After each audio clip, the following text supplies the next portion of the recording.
What's up everybody, my name's Big Cam and welcome back to another movie review, and today we are talking about a 2024, but it was one of those that came out at like Christmas of 2024, so I'm just now being able to see it in 2025, and we are talking about 2024's Babygirl, starring Nicole Kidman from director HALINA Reijn. I believe that's how you say her name, but she's done some other things like Bodies, Bodies, Buddies, and Instinct.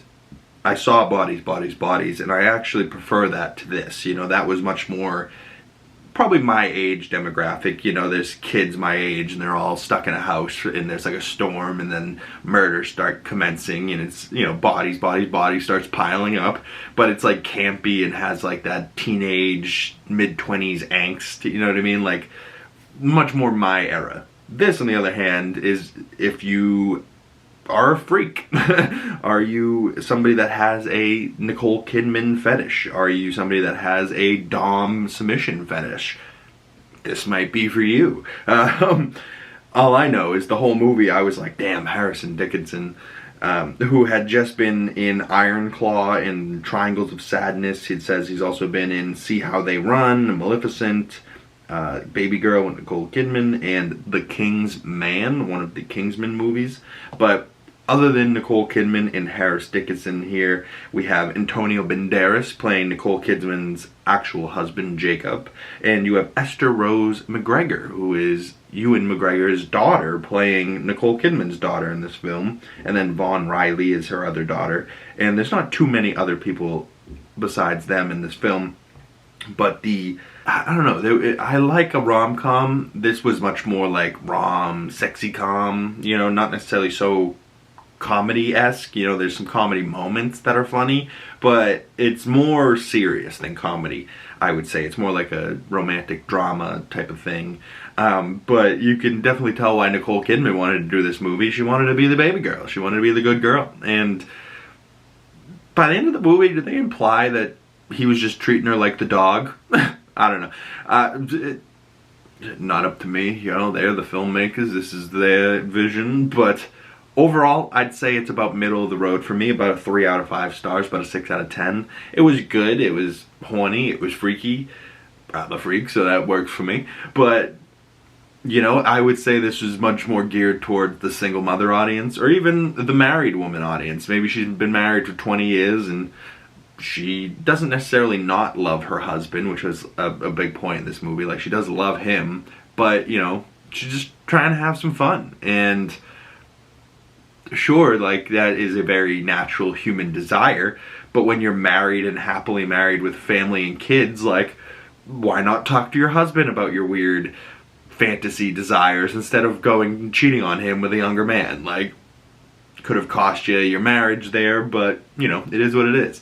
I definitely wouldn't recommend going this route if you were but, you know, if you learn anything from Nicole Kidman in this movie, it's not necessarily the best idea, although it is hot.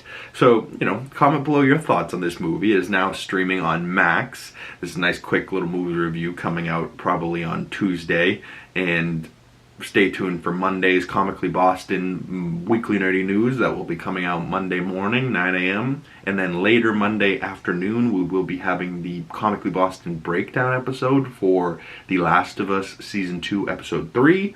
And then probably Wednesday, we will have the breakdown for Andor Season 2, Episodes 4 through 6.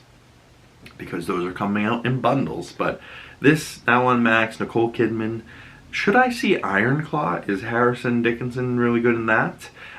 This movie also reminded me of another movie, and it seems like there's just a new genre of film where it's older woman meets younger man, and then they fall in love type of thing. And it just reminded me of another one called The Idea of You, I believe is what it's called, on Amazon Prime with Anne Hathaway and a younger man. And that one was actually better. That one was more rom-com-y, hot. Maybe I just like Anne Hathaway better, who knows. But, you know, shout out Nicole Kidman. She was great in this, and she was, what's the proper word? Promiscuous, maybe? Certainly sexy as hell. But that's what type of movie this was.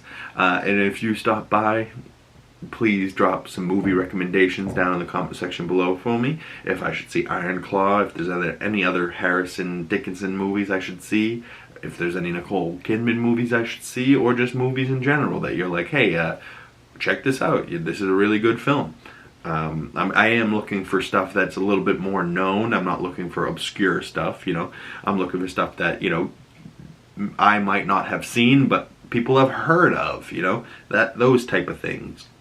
Older films. I do love like an 80s, 90s action film or something like that. If you guys have any recommendations like that, please leave them down in the comment section below or message me on my other social medias. Links for those down in the description below.